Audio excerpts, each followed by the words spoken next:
بسم اللہ الرحمن الرحیم۔ السلام علیکم ورحمۃ اللہ وبرکاتہ۔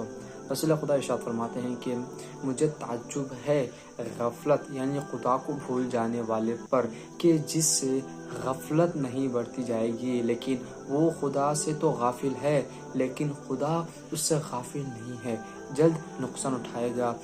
آیت اللہ تقی بہجت فرماتے ہیں کہ خدا سے سوال کرو۔ انسان جب نوکری کرتا ہے تو اس سے تنخواہ ملتی ہے، اور تنخواہ کی وجہ سے وہ اپنا کام کے وقت پوری محنت لگن اور ڈر کے ساتھ کام کرتا ہے، کہیں باس اس سے ناراض نہ ہو جائے، کہیں نوکری سے نکال نہ دیا جائے۔ لیکن کبھی سوچا ہے جس خدا نے ہمیں پیدا کیا ہے، صحیح سلامت سے دنیا میں بھیجا ہے، بے حساب نعمتیں دی ہیں، اس خدا کے لیے ہم نے کیا کیا ہے؟